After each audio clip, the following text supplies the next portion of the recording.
when your mindset is in survival mode, your strategy becomes really reactive. So you stop thinking long-term, you stop innovating, and you're just trying to get through the week, and that ripples out onto your clients, your team, and your bank account. You need to understand that mindset is the fuel and strategy is the vehicle. So you need both, but mindset will always come first.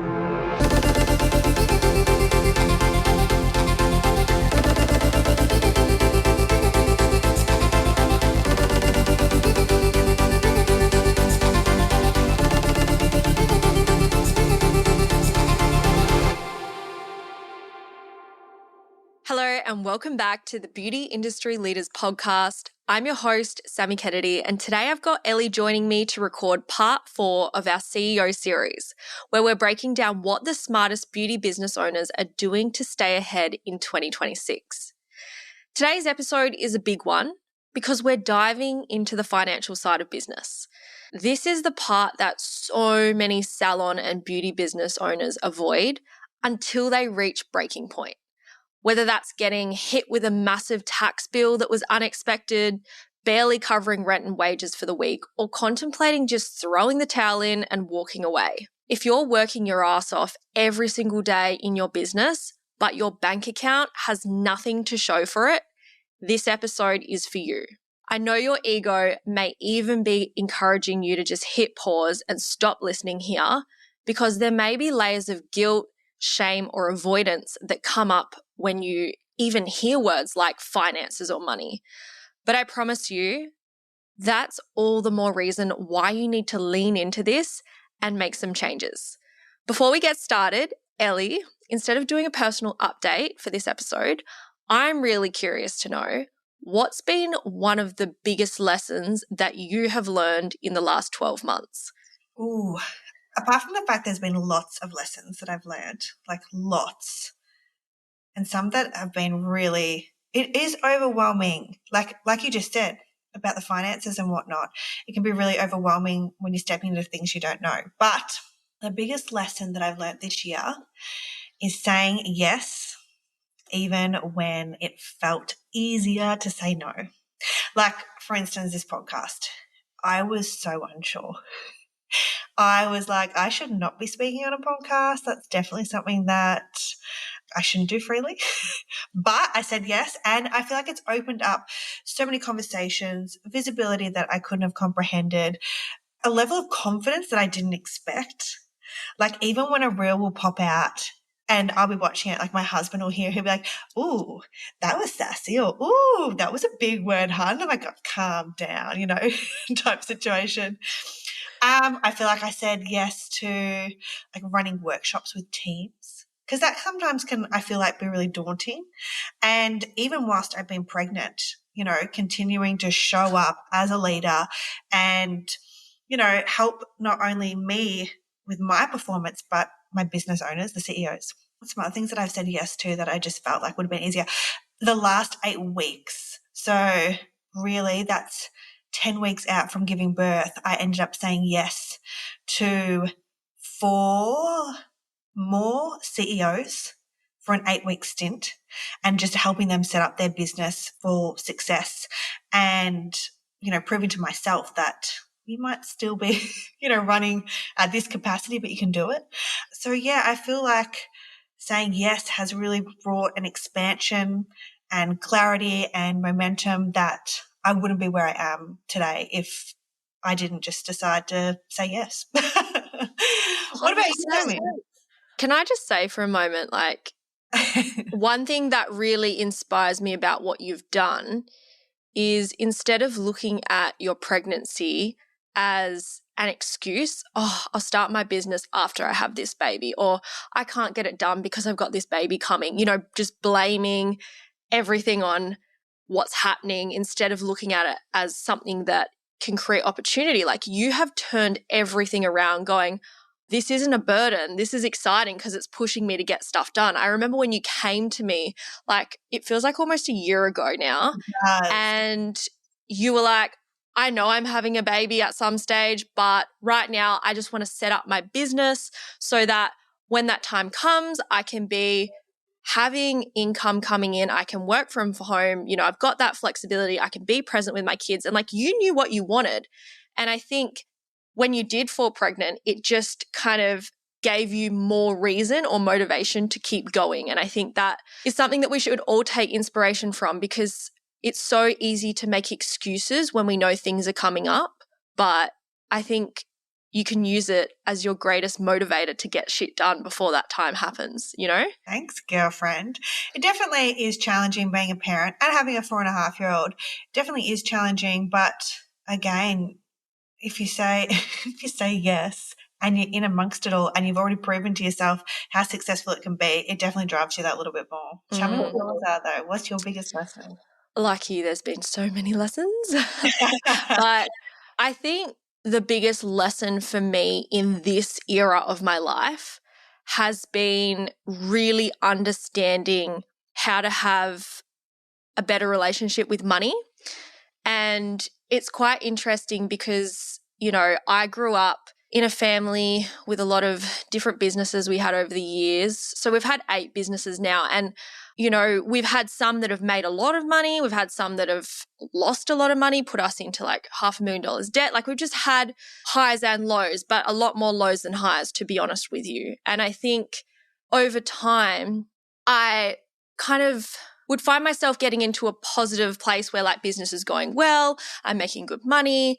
And then I just get into these kind of panicky scarcity states like, oh my gosh, it's never going to come, or I'm just going to lose it all. Like it just, because that's what I grew up with, you know, it might be stable or secure for a little bit and then it would just be ripped away from you when, you know, some big expense came up. And I think when we started building the bowling alley, I don't really talk about this much, but like last year I was like literally at the stage where I thought I was going to like kill myself, not in that kind of way, but just like, you know, it just felt like my whole life was like falling apart. I didn't want to be here anymore and I didn't tell anyone about it. And I think I felt like I could never complain or say anything about it because my family were going through so much and everyone else was going through things that it just felt like I didn't have space to be able to go through that and I had to keep soldiering on.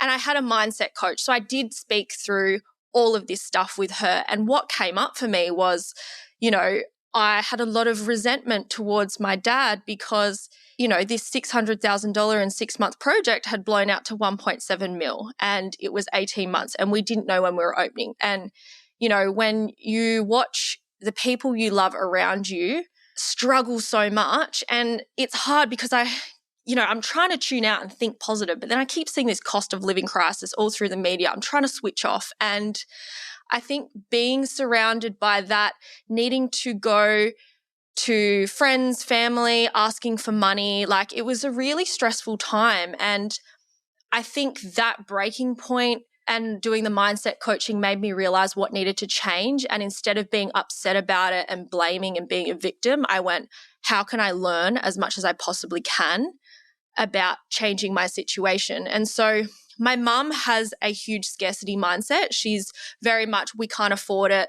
You know, there's no way. Like it's because we've been in so much debt. And my dad is almost the opposite. He just spends every single dollar that we have. And so for me, I had 2 extremes, 2 different parents with 2 different mindsets. And I was the one who was like, I'm almost taking it upon myself that I need to learn how to fix this. Otherwise, we're going to go bankrupt. And I think hitting that stage where, you know, we got the message, you know, we've got $400 left in the account. There's 30 grand due tomorrow. And at this stage, we weren't even halfway through the build. And retrospectively looking back now, when we finished the build versus where we're at, this was only at like the $800,000 mark. Like we still had, you know, another almost $1 million that we had to find from nowhere. No banks would lend to us. So just, I can't even put into words how stressful it was. But I think what made me realize is I need to get on top of understanding money and how to manage it. And so when it came to almost finishing the build, I was going through all the numbers. What are we spending? What do we need to make? What are we doing for the future? Because we also had to purchase the property. Just to give you an idea, we had to put off paying the stamp duty for the purchase of the property 3 times because we didn't have the money to pay it. And every time you put it off for 6 months, it goes up 12%. So what could have been a $35,000 payment ended up being up near 65 grand by the time we paid it. And we were getting loans out just to pay the other loans. Like I can't even begin to explain how much of a shit show it was. But the silver lining is I now understand how to forecast your cash flow. I now understand why it's so important to know your break evens and not just annually looking at, okay, this is how much we made. These are where we spend in the different categories on a profit and loss sheet. It's actually looking at what is your weekly and monthly expenses. Like if you make this much per week and that much goes out, like how much is left over? I think we look too big a picture, but we need to actually be checking on these things all the time.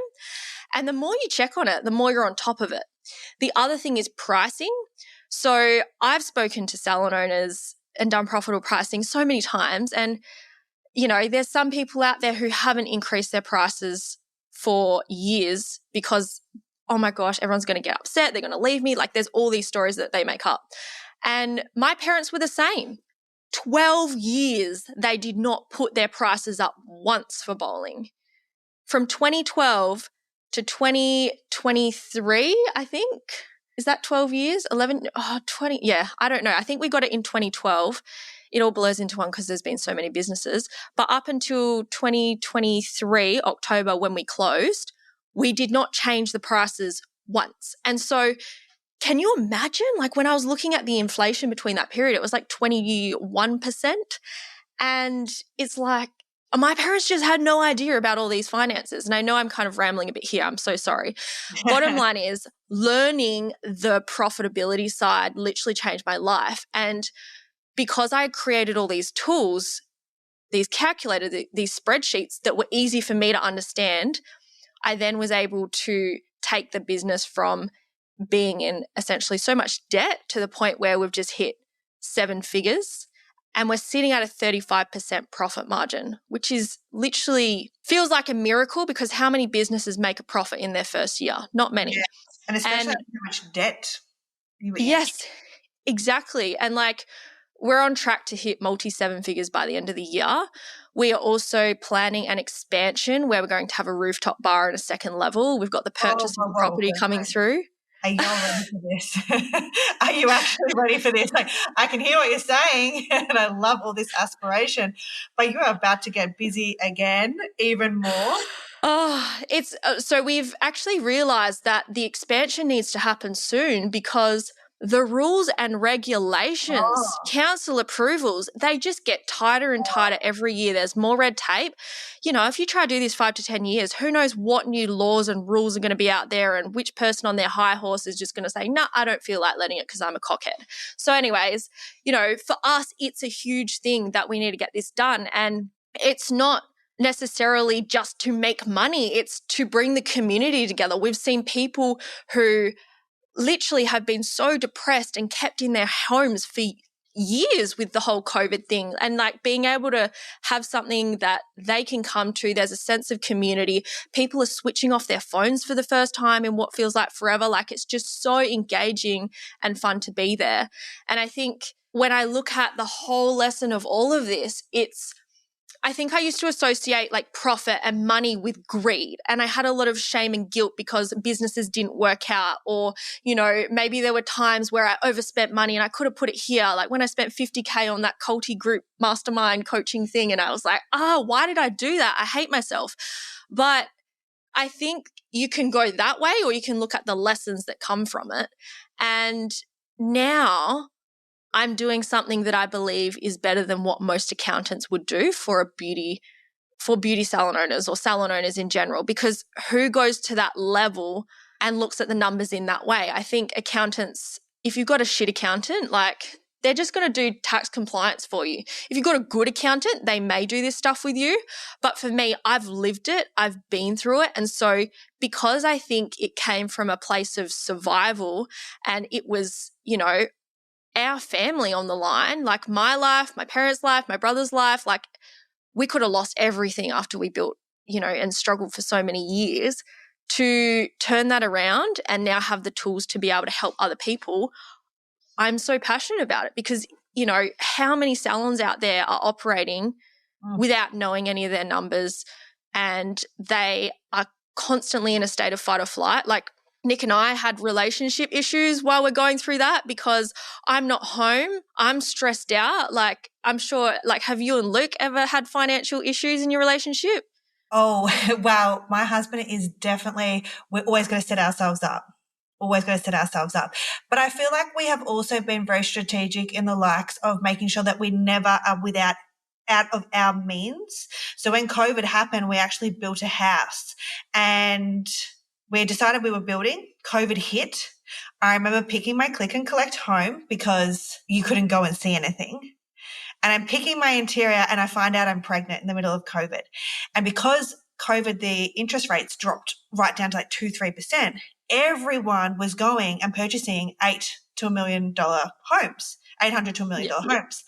And like we had friends that were doing it around us. And I remember saying to my mortgage broker, if this shifts, I don't want to have to blow out, $800-900 a week because I'm now pregnant, like how am I going to do that?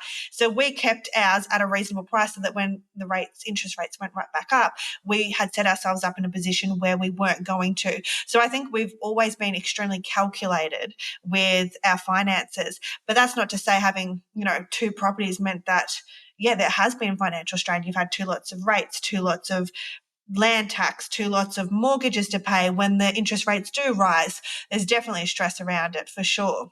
And you just have to, like you said, make your way through it, be smart, be aware of your numbers, and take the next steps to not be unsuccessful or don't do it again. There's such a big difference in the way you show up and how you feel when you know you've got a plan or strategy in place, because I think people think there's more comfort in avoiding it, but that's actually what creates the anxiety.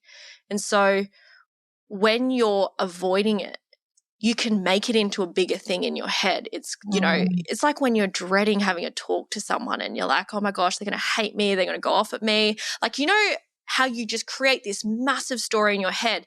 And then when you look at it and you finally realize, oh, okay, maybe that's not as bad as I think, or, oh, that is a bit bad.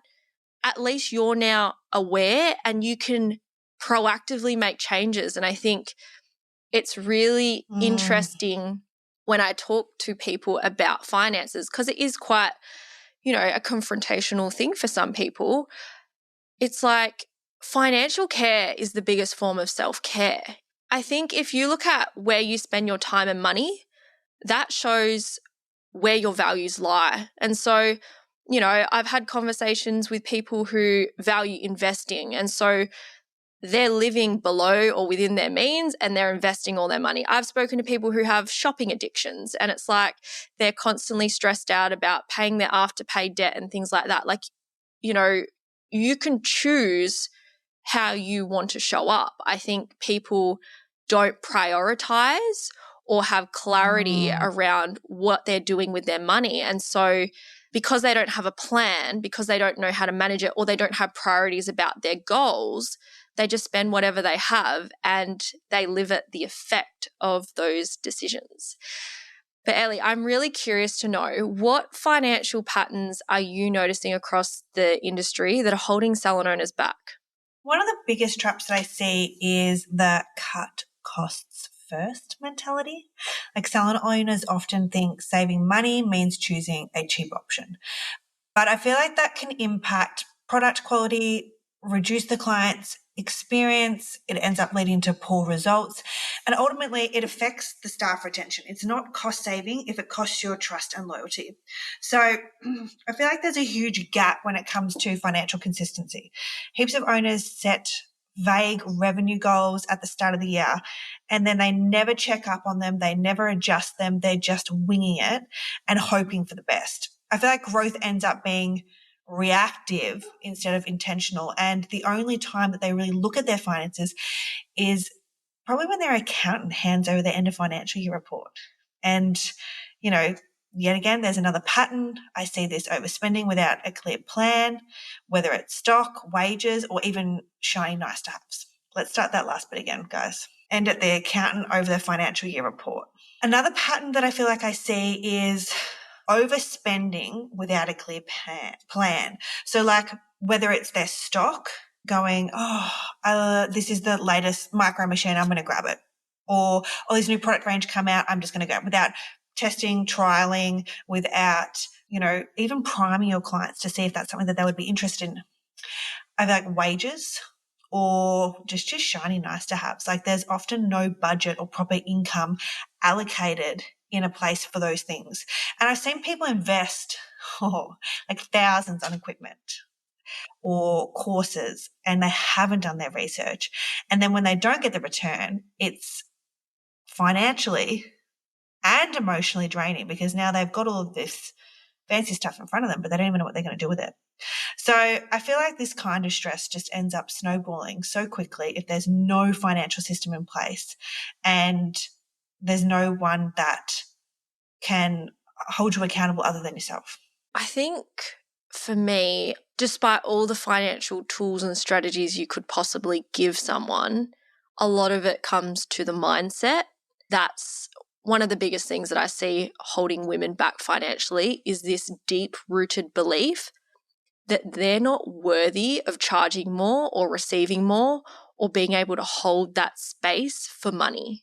And so what happens? They start people-pleasing, they discount, they keep OG clients on the same price they charged 15 years ago out of fear that they'll leave. I've literally had clients who have been in the industry for decades, 15, 20, or even 30 years, and still charging some clients next to nothing. And I've had to say, imagine how your other clients would feel if they found out someone's paying a third of what they are for the same service. I think there's that fear of judgment or loss that keeps them stuck financially. And what they don't realize is when you're operating from a place of scarcity, it shows up in every part of your business and also your life, to be honest. Like, it's not just about the pricing, it affects your energy, your decision-making, your leadership, and the type of clients you attract. And so you start making all these fear-based decisions, discounting to get bums on beds, undercutting competitors just to stay afloat, obsessing over what everyone else is charging instead of owning your value. And it creates this cycle of comparison, resentment, and burnout. And I've seen it time and time again. When your mindset is in survival mode, your strategy becomes really reactive. So you stop thinking long-term, you stop innovating, and you're just trying to get through the week, and that ripples out onto your clients, your team, and your bank account. Another trap is measuring success by how booked they are or how much revenue they're bringing in without understanding what's actually profitable.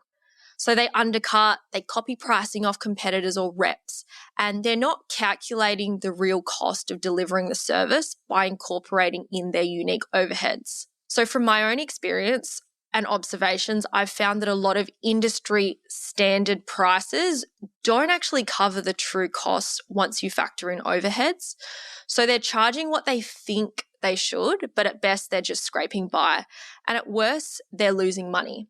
And something to add on to this as well is when sales reps tell you, if you charge this much and the product costs this much, this is how much profit you make. For some big salons with high overheads, it's actually not profitable at all, because when you factor in wages, commercial rent, payroll tax, super, GST, you've got all your softwares and subscriptions, your social media marketing, Facebook ads, like all of those expenses, when they actually come into play, sometimes if they're saying, charge $200 for this service and the product is $10, so you're going to make $190 profit.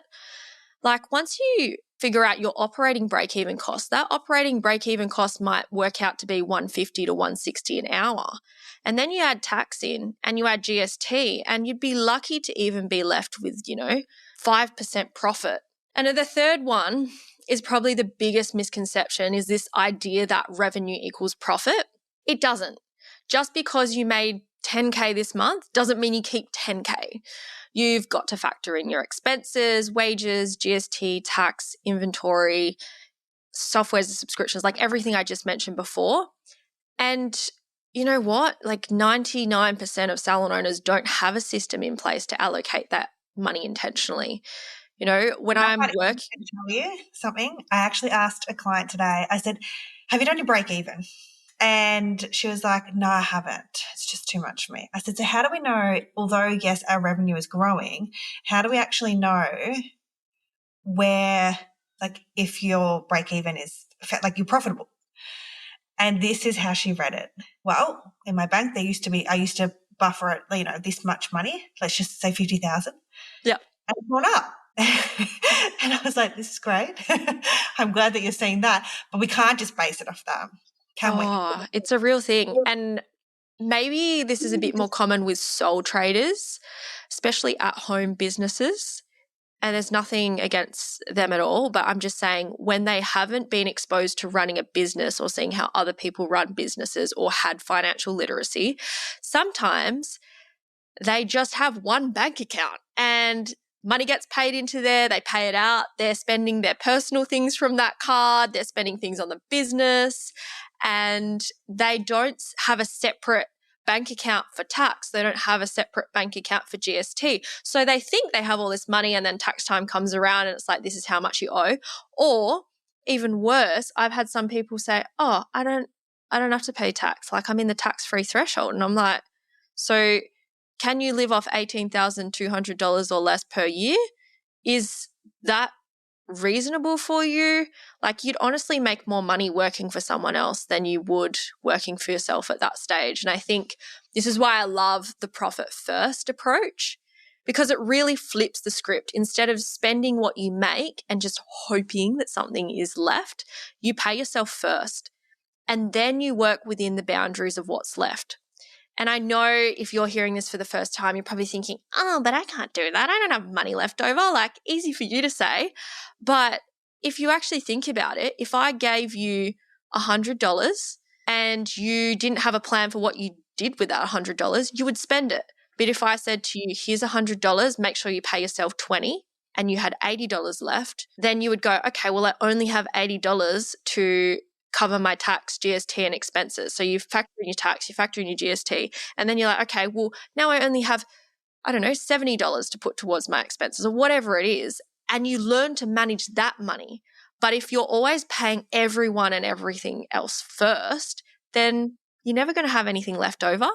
Okay, real talk. If you're a beauty business owner and you're still doing everything yourself, from posting on socials to replying to DMs on the toilet, creating reels at 11 p.m. in bed, trying to keep your books full, lead a team, and somehow still show up as a decent partner, friend, or parent, this is for you. I created Booked, Banked, and In Demand because I was that burnt out business owner once. Always working in the business, never having enough time to actually work on it. I've now taught the strategies inside this training to over 300 salon owners who have gone on to triple their revenue, become the go-to name in the area, and finally get off the income roller coaster, burnout, and chasing clients. It's also the system I used to build a multi-six-figure coaching business and scale a 7-figure bowling alley in 7 months.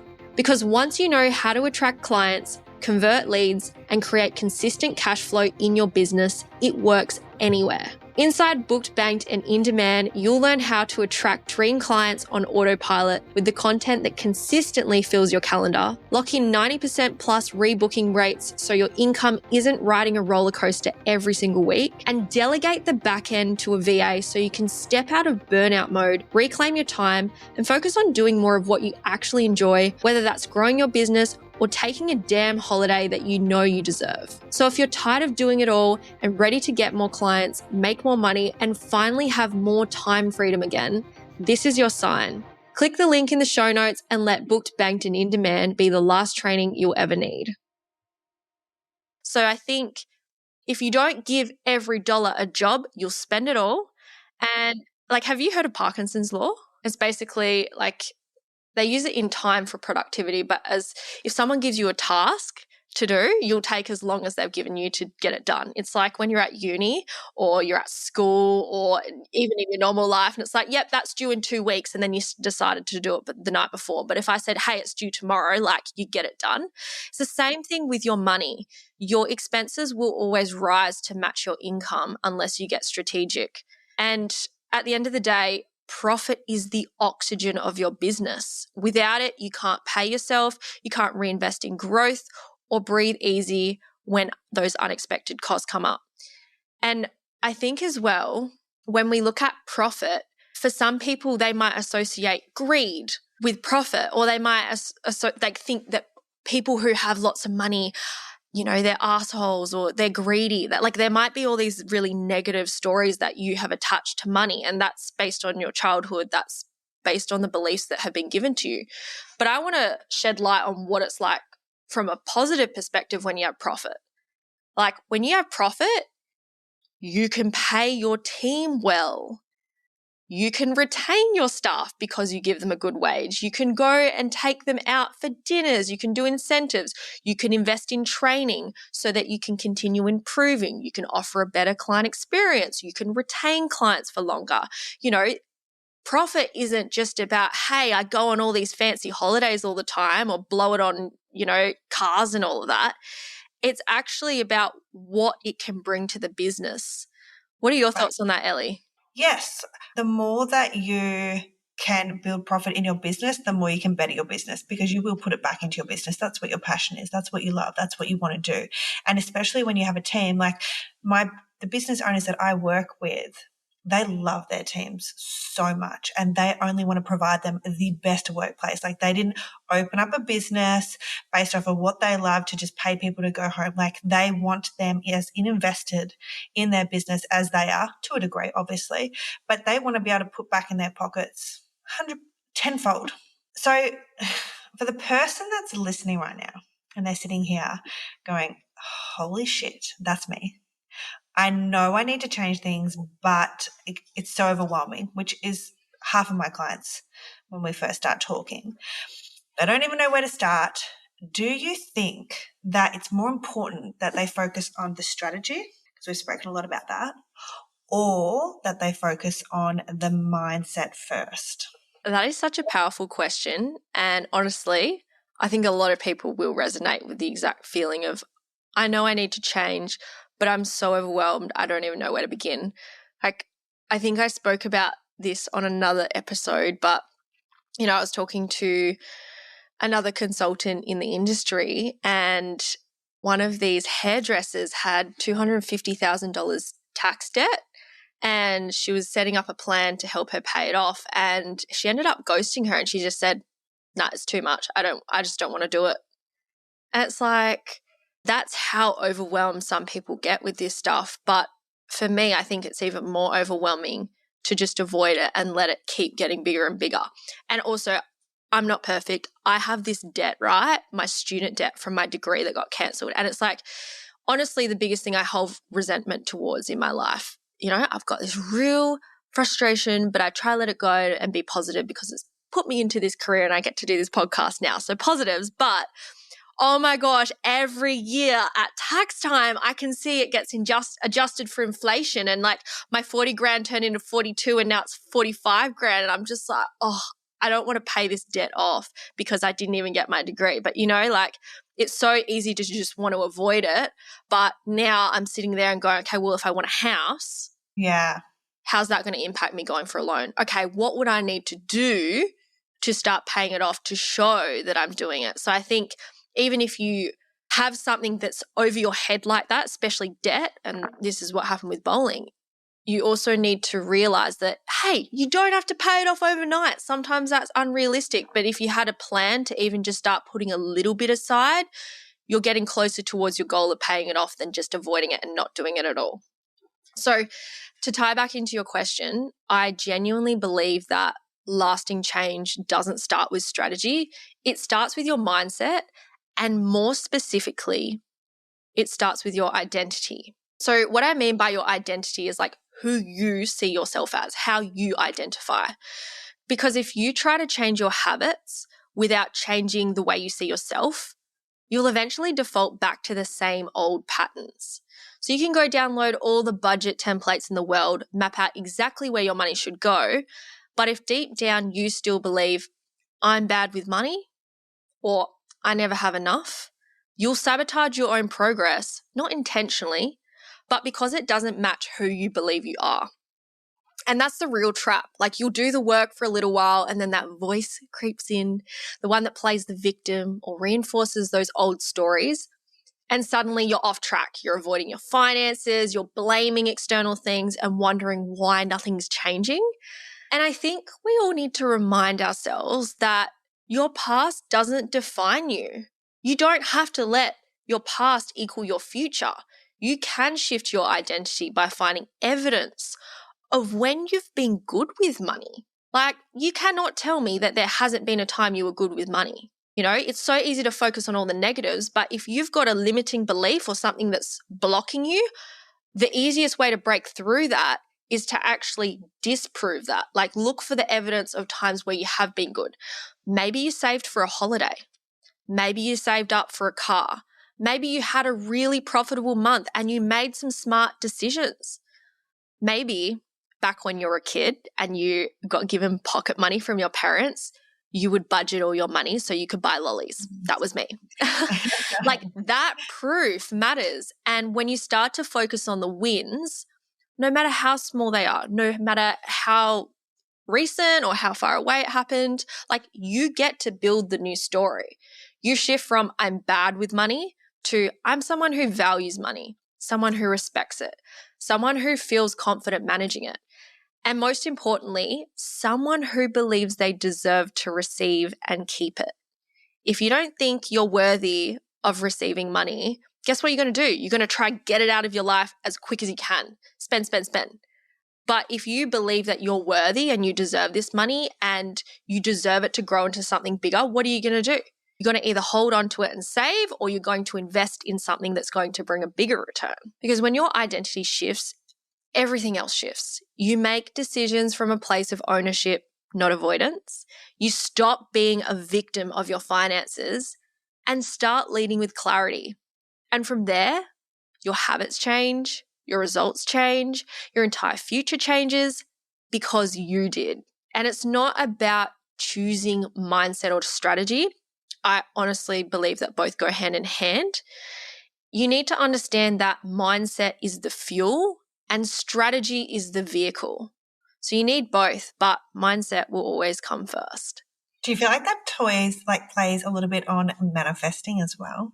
I think manifesting is pointless if you don't take action. Like, I think manifesting, you could put your crystals out and, you know, wish for more money to come into your life. But if you're not showing up and doing the marketing, or you're not showing up and checking your finances and like actively doing things, I think manifesting is a tool for law of attraction and bringing new things into your life. But I also 100% believe that you need to take action for those opportunities to create. So remember how you were talking about, like, I started saying yes to things. You didn't just manifest, I wanted to be on a podcast and sit in bed all day scrolling social media on your phone. Like, you were out there, you were getting clients, you were making connections, like you were showing up. And I think manifestation is a great way for you to like tap into the vision of what you want, but ultimately things will fall into your lap when you're taking that action. Okay, so Elli, when you're working with your CEOs, what strategies do you use to set them up for financial success? Like, one of the first things that we do is we audit their current numbers. So we start by getting really clear on their break-even point, their expenses, the profit margins, the cash flow, and then they know exactly where they stand. If they don't, then we make our way through that. And that's where I send them over to you. Then I feel like we set aligned financial goals. So we'll map out our realistic, yet sometimes ambitious targets that reflect the vision or the capacity of their growth plans. We will create a revenue roadmap. So I help them structure services, pricing, team performance, and promotions so that they consistently can hit those targets. And obviously we've dived. I think that's so powerful. How many people, and like if you're listening to this, like you're not alone, I've done this too. I set this big financial goal of I'm going to make $500,000, and then I cock block myself because I didn't create the roadmap to get there. And then I just kept changing all these different things. I don't know. Have you ever done that? You're like, I'm going to do this. And then you just don't create the plan. And then you beat yourself up because you're like, I didn't reach it. But if you had your annual marketing calendar. Yes. Yeah. You would have a step-by-step plan to achieve the goal. And like, even if you don't achieve the goal, because you had a plan and you were tracking it, you'd still feel fulfilled that you were working towards it rather than just like, oh yeah, we didn't reach it again. Blah. And that's the next thing. We build tracking systems. So we implement simple, effective tracking tools for daily sales or team targets or, service categories so that they can make the smart decisions fast. I actually sat with the team today and they dropped the ball a bit. And I was like, what's actually happening right now? Like, if you don't have that many clients in, because it's winter, everyone's sick, but are you not then forward looking at your day and then looking at where you can make up that kind of gap? What's some other things that we do for financial success? Obviously, we introduce like the profit-focused habits. So the things like, pricing adjustments to rebooking strategies. We embed routines for consistent, profitability. And the main one that I do with the CEOs and their girls or team is shift their financial mindset. So we work on removing emotional blocks around money or pricing so that they can lead with clarity and confidence. I often will say to the girls, when you've just been paid or you've got your tax return or something like that, you feel rich. So all of a sudden the likes of that, collagen cream that's $230, a few weeks ago when you were still trying to, like, you were just on your weekly income or whatnot, you're like, oh, that's so expensive. Now all of a sudden you've got this money in your pocket and you're like, oh, well, 230 doesn't seem so bad now. So, not letting your own expenses cock block you in what you would recommend to your clients. Oh, I've seen that so many times. Like, I'm pretty sure there's been at least, I want to even say 20% of like the bigger teams that I've worked with doing profitable pricing, they have this mindset that staff aren't selling, like it's the staff's fault, like, they need to hit their target, they didn't reach their target. And there's almost this kind of like blame game going on. And sometimes I have to sit there and I go, who taught them sales? And I go, have you, and then I'm looking at, okay, well, how are they selling the product? And, most of the time they're not even offering the product. And so if they were talking to clients and they weren't able to convert, then that's a sales problem, right? But if they're not even offering the product, then it's a mindset problem, because for them, like you were saying, maybe they can't afford it. Or like we've said before, if they've never used the product, they don't believe in it, why would they recommend it? And I think one of the most valuable tools, especially if you have a team, is actually sitting down and teaching them how to do the consultations, how to upsell, how to offer aftercare products. And not from a place of like, you need to sell this to make this much money, but it's actually from, here's how we approach it if it is the right fit for them. And also, I think we've spoken about this before, like empowering the client to make a decision that's going to benefit them. So it's like you're like the doctor prescribing their custom whatever they need, and then it's up to them whether they choose to go to the chemist with the script and actually get it or not. Like, the doctor's not holding a gun there saying like, you have to get this and take this right now. And so we've got to empower not only ourselves with whole mindset and the sales strategy, but also the teams. And I think as you grow, it's really important that you invest in understanding the numbers in your business, and also whether that is hiring a consultant, whether that is hiring a sales trainer, whether that is going on YouTube, listening to a podcast. Like, don't just sit there and only focus on new machines, new products, new training for beauty, because there is a huge benefit to also investing in the business side. And I think that's why all your clients thrive so much, because they've been taught skills outside of their comfort zone that complement what they're doing. I'm really curious, if we talk about the team more, what should staff actually understand about the finances of business? And what does a business owner need to be communicating or tracking with their team to make sure everyone's aligned and contributing to the financial success of the salon? Because I'll give you a great example.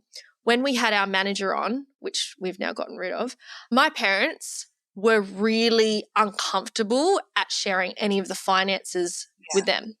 Whereas for me, I'm like, you're a manager, you need to know what the targets are, the incentives. And I think it's understandable that some people probably don't want to share that information.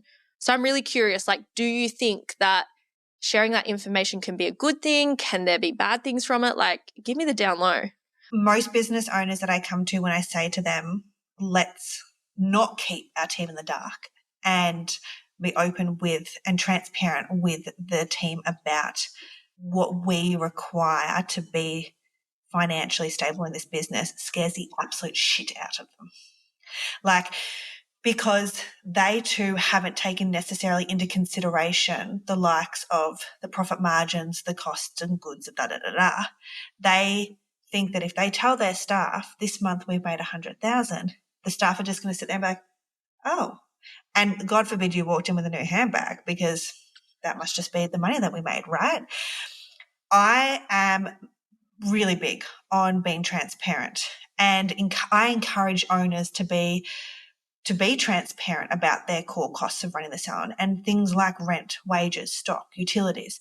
If the team can actually see that not every dollar is a profit, then I feel like that helps them understand, or it shifts their mindset from, I'm just here to do treatments and I'm part of the business and I just make money, into how we then can put back into their pocket. So we track team and individual targets regularly. We're not just here for the sake of numbers. We show them how those targets directly contribute to the overall success of the salon. And I feel like when a team member can see how their rebooking rate or their product sales or their client retention ties into the bigger goals, they feel more empowered. And I always say to the girls, especially the businesses who haven't had any form of targets in place, targets are not here to determine whether you are good or not at your job. Your business owner did not hire you based off of the money you can make. The targets are here because once we hit a certain benchmark and then we go over and beyond, that's when we can put more back in your pocket. So a huge one is educating the team on how to confidently recommend the right products and aftercare. And I feel like when they understand that selling isn't just about revenue and it is about clients' results and long-term trust, it becomes something that they're proud to do and naturally boosts profitability too. So it's like you're giving them a purpose behind why they're doing it. You're not just telling them to do something. I think when you give someone purpose or intention, they can associate like a meaning or value with it. Whereas when you're just told to do something with no explanation, you kind of don't have that buy-in to want to achieve it. Do you ever find that? Like if you told Denver, go put your shoes on, she's going to sit there and go like, why would I do that? But it's like, go put your shoes on because then we can get ready sooner and I can take you to the park. Oh my gosh, those shoes going to be on tomorrow. I mean, today they're going to be on right now. Yeah. I have had staff that have said to me, well, why 80K or why 100K now? Like, why does it keep rising?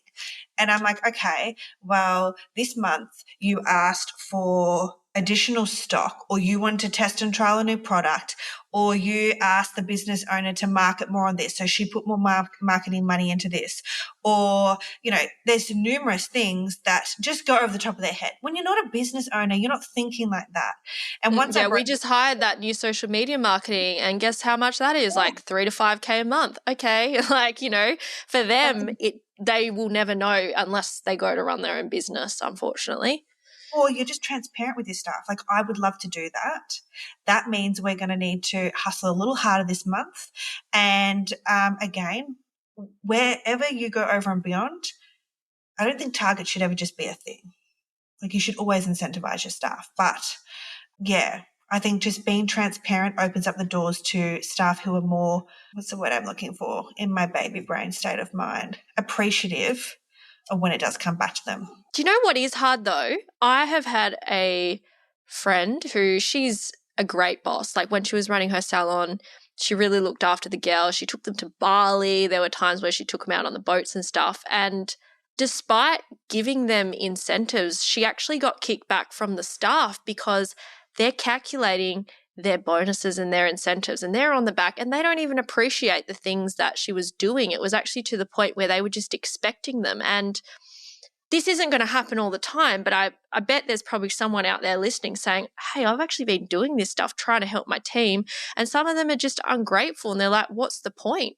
And then I've also had some older generation clients, and what I'm saying, like they're in their mid 50s now. They've been in the and I don't mean old as in age, I just mean old as in they've been in the industry for like 30, 40 years, and most people don't even make it past like 2 to 5. So someone who's been 4 decades in the industry, right, their mindset probably isn't on how to be a leader. Back then it was just you show up, you do the work, you get the shit done. And like I remember saying to her, you know, maybe we need to incentivize or like look at how we're showing up for the team. And then she's going, well, I'm paying them. They should be doing the job anyways. It's not my job to pay them more and do all these nice things. How do you navigate that as a business owner? Like juggling, offering these incentives and looking after these team members, but also them just like actually appreciating it and not just taking full advantage and expecting it all the time. I had a business owner that was just, you know, and again, it come from like love. She just appreciated her staff. She thought they were wonderful. She wanted to give them and make the space amazing. But if you don't give them a reason, if you don't set something in place, like a goal to hit, it's the same way with a kid. If we want to say it, you can give your kid everything. They're just going to be spoiled brats. But if you say to your kid, that's so true. Tonight, or, you know, over the next week you read this, like I'm going to go off topic here a little bit, but, you know, we are giving pocket money to Denver. She's 4.5, but she's not getting pocket money for chores. I have to do chores regardless. Luke has to do chores regardless. If for every book that she reads, she will get pocket money for, and for every spelling thing she does, she'll get 50 cents type situation. You always need to have a goal in place before you get something. So I feel like those business owners who are just giving, then when they ask for something in return, they've set themselves up for failure. And like that makes so much sense. I've had business owners that have done that because they do love and appreciate their team and they just want to spoil them and they are grateful because they come to work on time and those things. But we still have a business to run. We still have finances that we have to meet, and as do they if you want to give them more. Simple as that.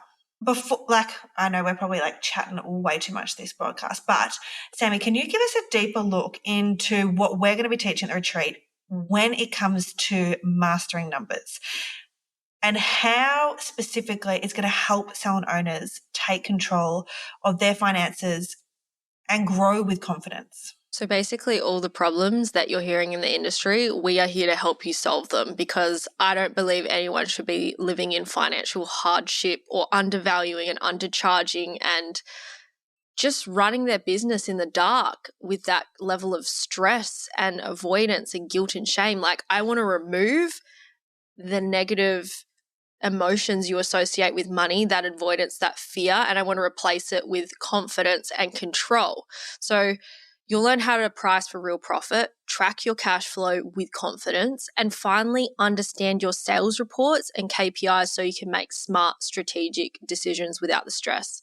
So like Elli and I, we are here to give you not just information that's going to confuse and overwhelm you. We're going to do it in a way that's simple and easy for you to understand, and then set you up with the actual tools. So you've got resources, calculators, spreadsheets that aren't scary. They're simple. They're sexy. I made them colorful and pretty because I know everyone gets overwhelmed when they look at spreadsheets, but my ones, they are the bomb. We're going to break down the break-even costs, income allocation, your budgets, and cash buffers in a way that feels simple and empowering. So it's no more avoiding your numbers. You'll walk away knowing exactly how to grow your income, protect your business, and use it as a vehicle to build long-term wealth. I think when we look at how other people run their business and what they're charging and, you know, what they're setting themselves up for me, and I spoke about this to one of my clients, Leanna, she said, I love that you're into investing. Like, how many people out there are actually learning about investing? Like, I want my business to be a vehicle that allows me to retire with investments. And I think this is not financial advice on like investing and stuff, but it's actually getting you thinking about the bigger picture so that when money comes in, can we allocate some of that to your future?